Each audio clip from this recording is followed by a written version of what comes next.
I know history. I know the truth about the economy with the derivatives of 1.5 quadrillion, a lot of the big mega banks being leveraged 60 to 70 to 1. And I know that's unsustainable. And unfortunately, people forget what happened in 2008. And they also aren't aware that these boom and busts get bigger. And the boom will be bigger, but the bust will be much bigger as well. And so I think there's a big awakening for people that are understanding this. As a responsible person with growing concerns for your privacy and personal liberty, you want to know where we're headed and what you can do about it. We ask the experts what you need to do to take prudent and responsible action to safeguard your family's wealth and well-being, and what basic first steps will help you to be aware and prepared. ReluctantPreppers.com. Now, a lot of the folks who listen to our channel are concerned about reducing risk and preparing for being more resilient. So your advice as far as following your passion, following what you're interested in, and that can generate alternate streams of income, and that makes you less completely dependent on your day job as your sole source of income. In terms of taking on additional real estate, that also seems to make sense in the sense of this is a real asset. It's not something that's just going to disappear and vanish if there were some currency collapse or some other social unrest. But people are often concerned about reducing debt, and so if people are already own real estate, or if they'd like to own more without taking on additional debt immediately, what are some of just a few key principles that they should be aware of that they might find out in your book? Well, that's a great question, because there's a lot of misconceptions about real estate investing. In fact, the website where I have a great blog and a free video series that people can check out at resourcefulrealestateacademy.com, one of the things when they opt in, one of the videos that they get is the 7 big myths about real estate investing. And one of them is that you need to take on debt to buy real estate. And it's just fundamentally not true. Now, does that mean if you go buy a single family home, a lot of people may need to take out a mortgage, or in the 2000 run up to the housing collapse, the last housing collapse, a lot of people were over leveraged significantly, and those are the people that were pretty much clobbered by the downfall in the market. But the truth is that today, just like 10 years ago and just like 10 years from now, there's always the opportunity to acquire value. And this could be done really, Lee, in companies. It could be done in so many different things. But real estate allows the option of you finding value, or what's otherwise usually referred to as a good deal, and being able to find what I call an end user operator for that property. Now, let me give you an example. Most of the properties we buy, we sell within a week to 30 days. And we don't take on debt to buy them. I either will use my own money now. I started out using other people's money because I had no money. And so I don't necessarily take on debt. I just bring in a partner that recognizes the opportunity. And so that's one of the ways. Or another way is basically you find that opportunity, you find that value. And real estate's one of the few things, Lee, where you can literally make money. And this is going to sound like a late night infomercial. I understand a lot of people, have that misconception. But it's the only asset class that I know that, for example, you find a great piece of real estate at a great price and you contract it. Well, there's nothing stopping you from being able to sell your contract or assign your contract to that end user operator for a fee. And that fee could be $1,000, it could be $100,000. I mean, it could be dependent on the value on the property and how big the purchase price, what a discount you're offering it to that end investor. So this is what I love about real estate. I think particularly in times like the ones we're living in the run up in this, I've said for some time now, there won't be any housing, there won't be any economic collapse or dollar collapse until there is until basically hedge funds and private equities and a lot of these big banks sell off all this real estate that they've bought over the last 3-4 years. They're the least that are going to get holding the bag in seeing markets collapse. I think in the run up to that, in the next couple of years, as we start to see the companies like Ditech returning with 125% financing, companies like Colony Capital, Skyline Financial, Wells Fargo, and others beginning to return to subprime loans, you're going to see a run up in prices, and that presents a great opportunity for investors that are educated and know what they're doing. Just like on the flip side, when housing prices collapse, which they will again, that's a great opportunity as well, because that's the time when most people are out of the market, but the people that really know what they're doing are in the market. And so, I think, there's a lot of bad things and negative news going on. But when it comes to, I think, the ability of someone to be an entrepreneur, and I know we're going to talk about other ways of opting out of the job paradigm, I think we're at one of the greatest moments in history for people to quit their job and be their own, basically be the master of their destiny. So speaking of that, the job paradigm, J.O.B, on your website, you talk about that, and it's in capital letters. What does it stand for? Just over broke. And I often will say that there's good jobs out there for, there could be some doctors are employed, they're technically employees, or some bankers that are technically employees, mortgage people. I have a buddy who's one of the biggest mortgage lenders, commercial mortgage lenders in the country. He basically does $100 million plus loans to these developers that build thousands and thousands of rental units. And he's an employee. At the end of the day, they take 55% roughly when they factor in all the state, local, and federal taxes out of his paycheck. And it sucks, but he does really well.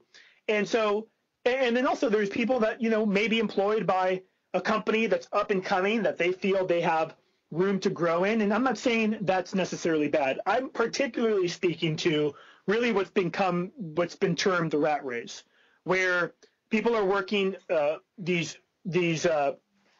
jobs centered around consumer spending or service type related jobs, and they're not going to get anywhere. And the truth is that the faster that people recognize that, the better it's going to be. Let me give you an example.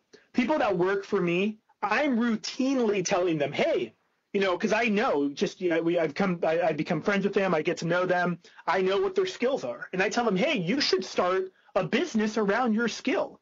And again, going back to the comment I made earlier, the job paradigm's collapsing. In fact, today or tomorrow on FabianForLiberty.com, I'll be posting an article about why you should quit your job, the top reasons you should quit your job. And I will just kind of give a quick disclaimer. I'm not saying quit your job tomorrow if you don't have the financial resources to basically support yourself and your family, but develop a plan where you can quit your job because there's a lot of reasons why I think people that are stuck in that J.O.B paradigm are going to be the most affected when the global economic reset hits. And basically that makes a lot of sense, because then you are if your only source of income is a job, then that's a dependency. You're dependent upon that. So what are the steps, just in very high level, what are the steps that you recommend people walk through in order to increase their independence? Well, I will, there's various different ways, of course. I mean, I help a lot of people with becoming a real estate investor. I understand real estate investing isn't for everyone. I think the greatest opportunity, though, for entrepreneurs or people that want to become entrepreneurs is, in essence, starting an online business. And that online business is a variety of different things. It can be centered around mostly always, is centered around a passion you may have. Let me give you a perfect example. I can't tell you how many individuals I've had the opportunity of talking to and getting to know, people like yourself and others, that a couple years back, Lee, they basically said, hey, you know what? I'm really politically active. I have an idea. I have an opinion. I'm going to share that opinion with the world. Well, today they reach hundreds of thousands of people, and they have, if not millions of people. And that's a thriving business in the sense that the bigger your audience, the more ability you have to earn an income from that, whether it's just, through Google partnerships or YouTube partnerships or advertisers. I've met another example that I routinely talk about, a friend of mine who runs a podcast called Prepper Recon. He, a couple years back, had, real beliefs with respect to helping others prepare. And he really felt that was something that was a calling for him. And he built his audience around that. And shortly after, he started to write novels about preparedness and about financial collapse. And he's literally sold thousands and thousands of copies to his book and of his book. And this is what I mean. So what I'd like to start off with people telling them, Lee, is what are you passionate about? What do you love? And you could quickly go online, whether it's Amazon, Google, eBay, meetup groups, Facebook groups, and find out, is there a market viability? Is there a place in the market for that product or service or passion that you have? So we covered that in the first part of our interview, and you talked about also, once you test the market viability, connecting with people who are already doing what you're doing, finding out a little bit about their success path, and then any specific ways that people can take some first steps into that, into foray into that? Yeah, absolutely. I mean, look, I think the first step is to begin to develop an audience, begin to develop, what's often referred to as eyeballs. And you get eyeballs, you get attention, you build an audience by providing really good content, whether through writing a blog post, doing some videos, doing some recorded audio calls, doing a webinar, doing a seminar locally. I mean, there's so many different ways.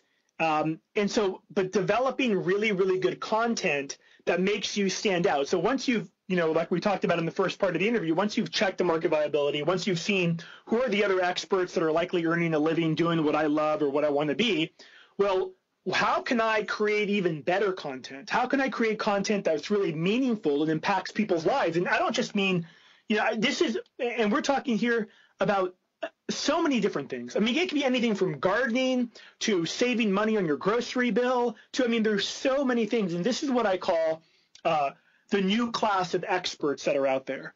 And people would be surprised. There are experts in almost everything nowadays, multiple experts in health, fitness, all kinds of things. And I think, like I said before, we're all born with a unique ability. We all have a passion in life.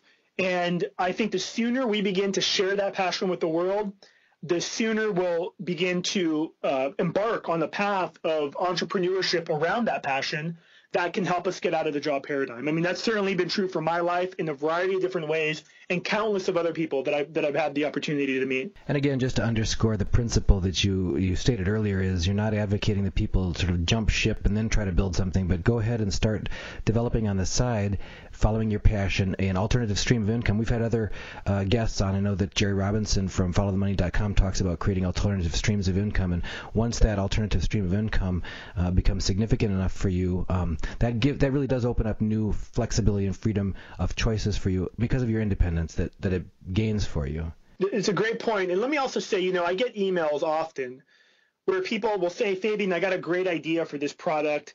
Are you interested in helping me develop it or going in on it with me or whatever it may be?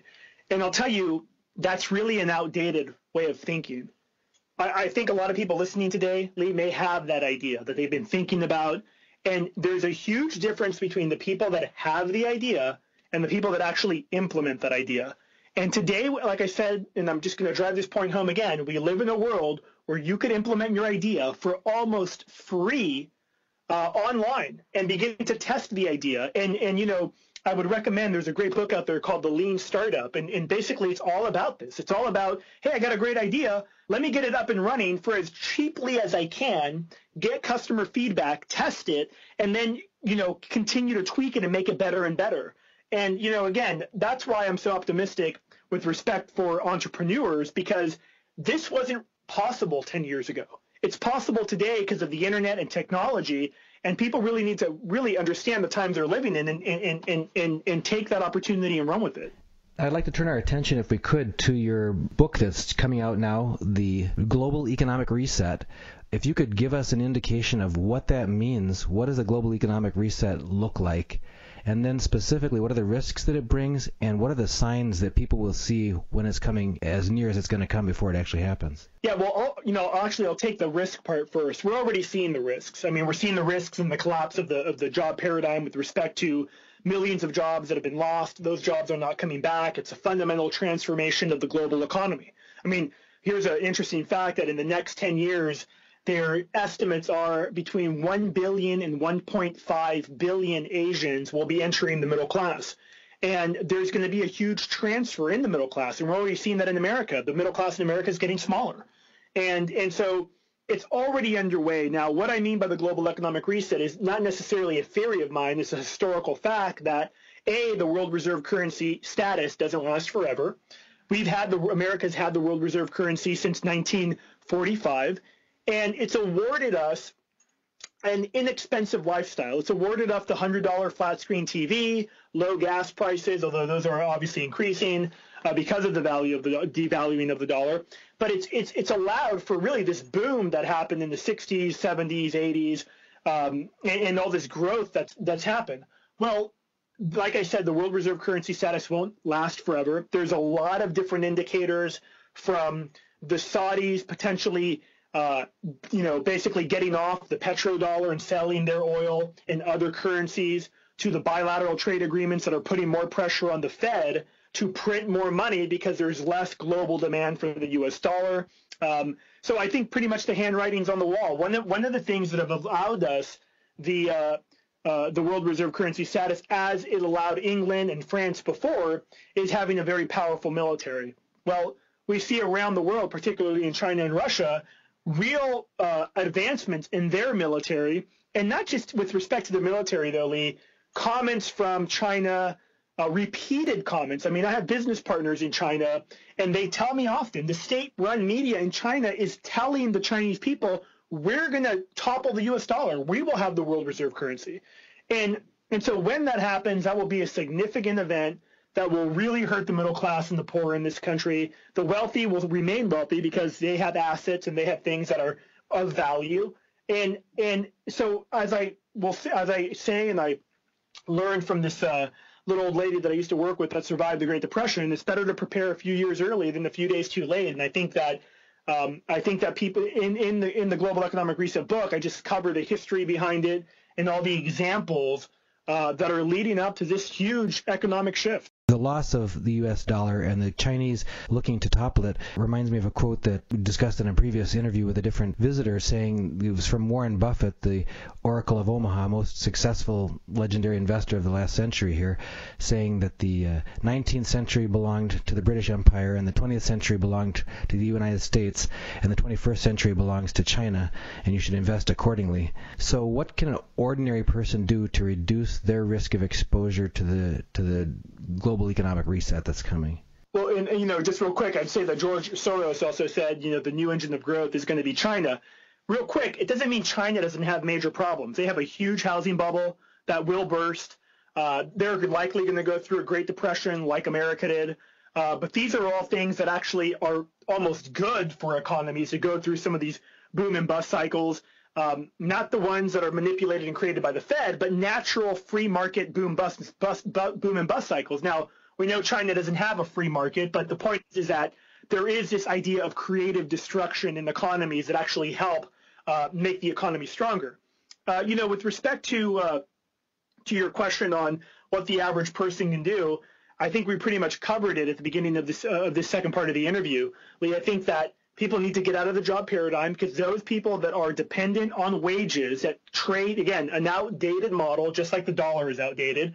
The idea of trading your time for money is an outdated model. The quicker you can get out of that model and trade value you create and add that value to the marketplace, you're going to get rewarded much more. So the sooner that you can do that, the better. And then, of course, having things of real value. A piece of paper for a bond or a piece of paper for a stock in Facebook, to me, isn't the same as me having some gold or silver, or for that matter, some real estate that I could rent out that has little to no debt. These are the kind of things, or even for that matter, a business that you own and operate. These are things that I think are critical amongst all of the other preparations that, of course, every prepper, talks about and that are all critical and really should be the basics, if you will. This is kind of above the basics. And I think that's what's really going to help people. I will say this, in the global economic reset, one of the goals people could start working towards is putting aside enough money for you to last, 3 to 6 months. If the economy grinds down to a screeching halt, can you get by for that long? These are things that I think people need to think about. But all the above that I just mentioned are all steps that individuals can begin to take to prepare for this event. And again, for me, the handwriting's on the wall, and it's not just, again, my theory. It's based on historical fact and historical precedent. And once we open our eyes to that, once we educate ourselves about that, I think your audience will be in agreement. Fabian, in wrapping up, you've given us a lot of food for thought. If you want to find out how to get a copy of your new book, The Global Economic Reset, where can they find that? Yeah, they can just go to FabianForLiberty.com, has all that information. They'll see it on the right-hand side. Just click the copy, the front cover of the book. And all my other programs and services are at FabianForLiberty.com or FabianCalvo.me. Most of the services or products that I have have have great blogs or have a lot of free information that they can obtain by just opting in. That'll really, I think, kind of help them open their mind up to the possibilities that are out there. I know one more question people have, if I could ask you one more, is a lot of folks are reluctant because we've been kind of embarrassed out of taking the risks seriously. We're being told from a lot of sources that things are just fine, and the system is going to, even though it has a few bumps in the road, it'll keep on going, and you should just stay plugged in, and things will turn out well for you. So even family members and well-meaning friends and everything will try to discourage people or scoff or cluck their tongues if people say that they're taking some steps that may be unconventional. Could you give people a little bit of words of wisdom as far as how they can maintain some of that resolution, and or some maybe ways that they can respond? How do you respond when people cast doubts and say, you're just wasting your time, or everything's just fine? Or how do people respond to that so that they don't lose their footing when they're trying to make some of these first few steps? Well, I would first start by saying, there's the old adage, when the student is ready, the master will appear. And, the truth is that a lot of people are programmed. They've been programmed to seek safety in a 9-to-5. They've been programmed to believe that America will always be America.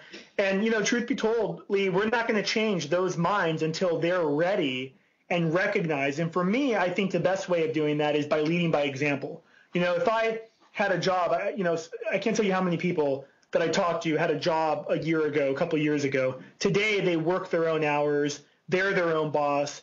And that has directly shown everyone around them that, wow, he or she was really able to do this and is living a much better lifestyle as a result.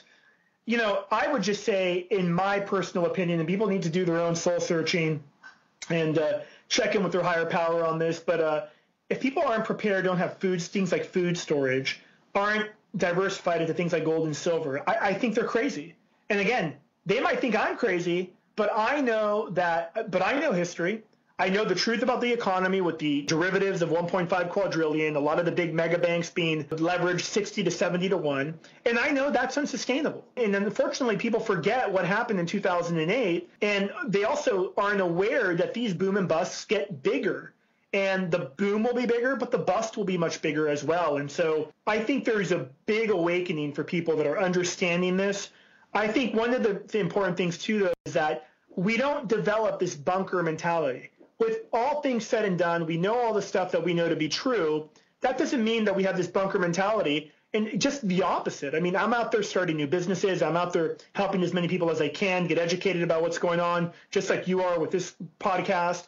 And I think that's what really ultimately makes the difference. People will realize what's happening, hopefully earlier than too late, but I think people will realize the world that they're living in, and they're beginning to realize it, and I think they're taking steps accordingly.